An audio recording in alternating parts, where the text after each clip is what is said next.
Okay, well then Shemini, get a head start for after Yom Tov. Vayivei Yom Shemini, and it was on the 8th day. It's interesting, in last week's parsha, very rarely do you have a shalshelis in the Torah. Okay, but yet we find by Yishchot, when Moshe, he slaughtered the korban, which was part of the initiation to install Aaron and his children, you find there's a shalshelis. Because this was the end, this was the last chance. Moshe, he forfeited the kuna. He was meant to be the Kohen, Moshe Rabbeinu.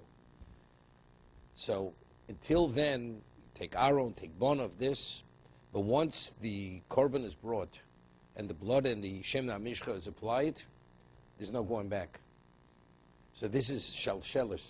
This is the most difficult moment for Moshe Rabbeinu. And this is the full relinquishment of the kuna, never to be his ever again.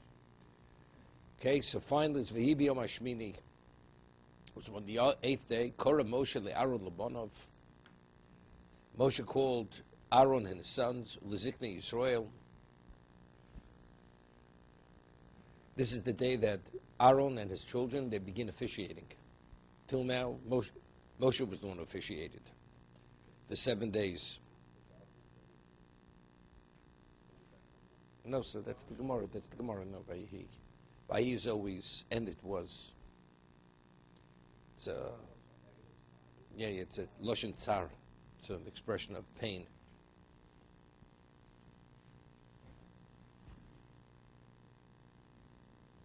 Chaim HaKadosh brings the Gemara Megillah. Lashon tsar.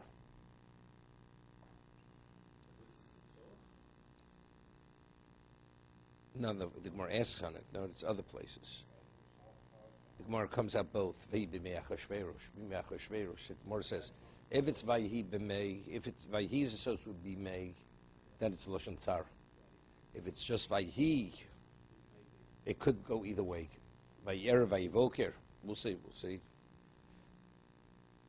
Rashi V'hi b'yom hashmini limuduim hu Rosh Chodesh Nisan. Shukma Mishkan bo b'yom.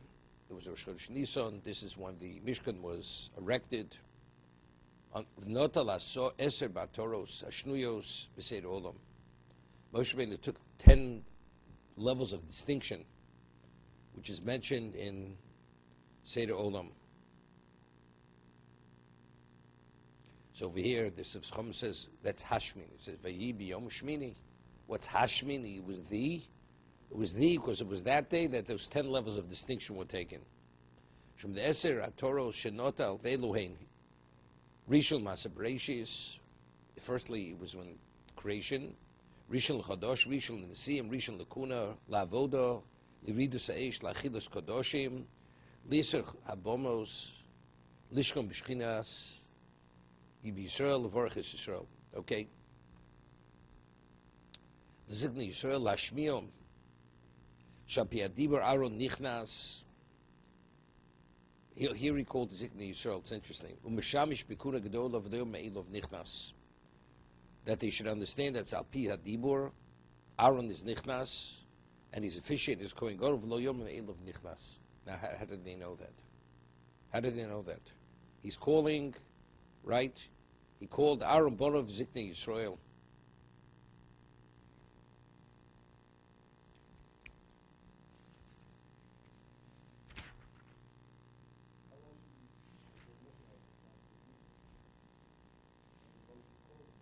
No. But how do you know it's Al Pi HaDibur? Why? Because Moshe is speaking. What's the proof it's Al Pi HaDibur? Lo nichlas me'elov.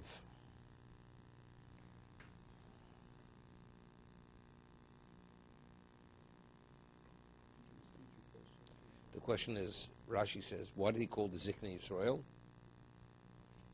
Ziknei Yisrael says in the pasuk, he called Aaron and Bonov, the elders. What do you call them for?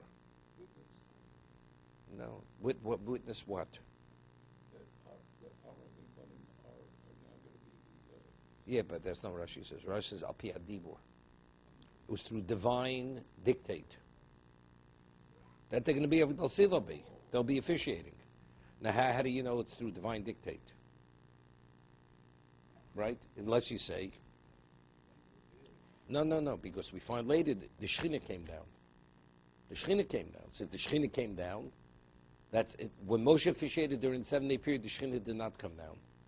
That the Shechina came down, that's confirmation that that's the Ratzon Hashem. So if that's the case, what do we need to... It says later, all the Klal Yisrael saw it.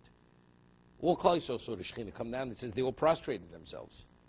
So if that's the case, what did he call? Again, he called the Ziknei Yisrael that they should understand Zal Pi Dibur.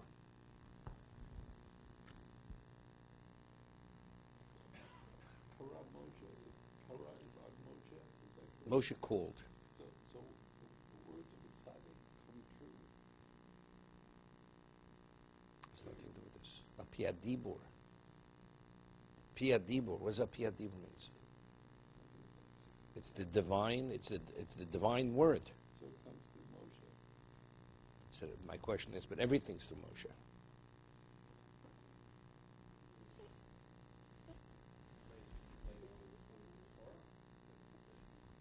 That Moshe, he chose who he wants to choose, right? So you have to say that, yet what the Rambam says in Hilchos Yisodei HaTorah, because they saw Moshe being instructed openly by Hashem that he should go tell the Jews such and such, from that time going forward, after Kabbalah Torah, the word of Moshe is the Dvar Hashem. That is the Dvar Hashem, right?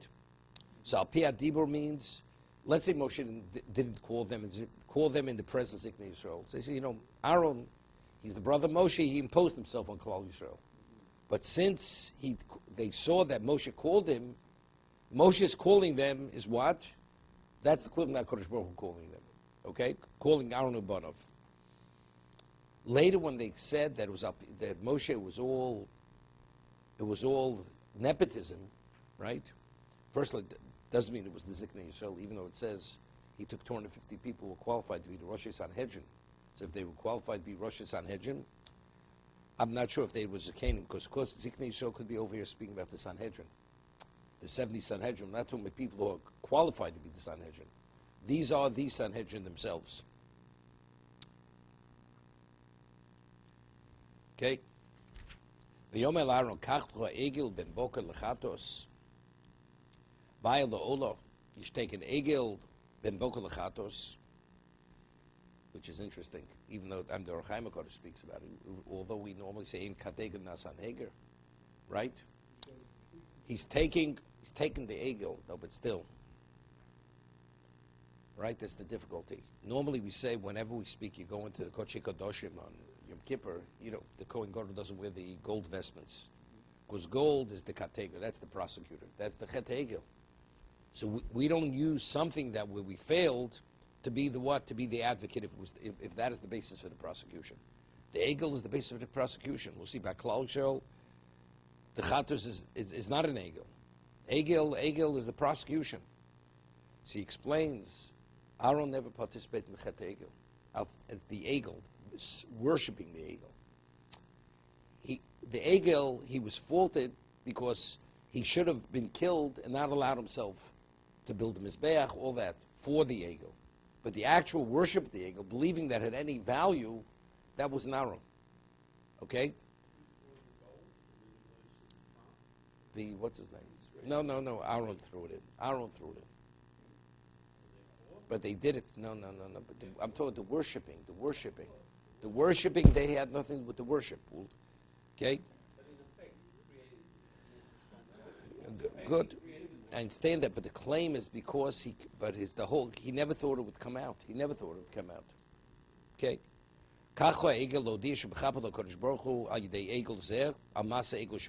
Let's finish the passage. Tmimim, they have to be Tmimim v'akriv for Hashem. Bring it before Hashem.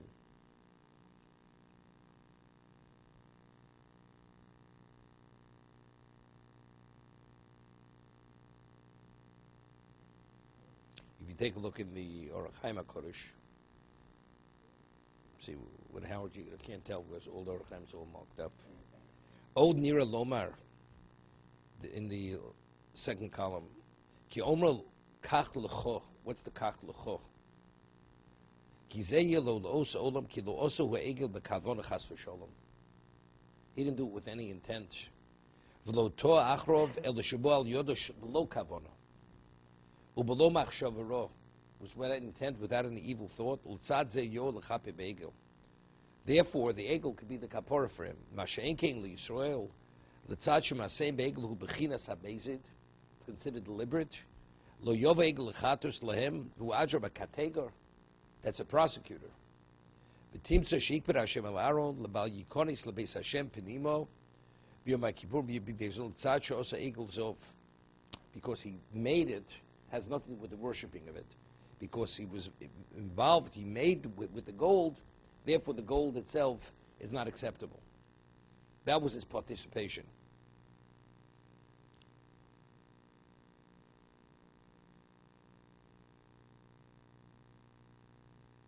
Okay, we'll see next a little further tomorrow. Let's see the Aral.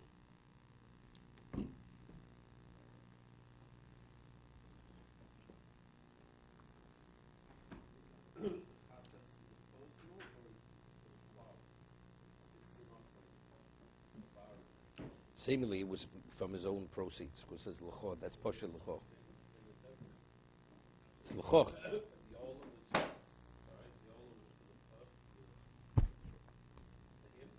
Whoever brings the chatos brings an olah that we spoke about. That's the gift. That's the gift. So the chatos was his and the olah was his. They're both l'cho is going on both.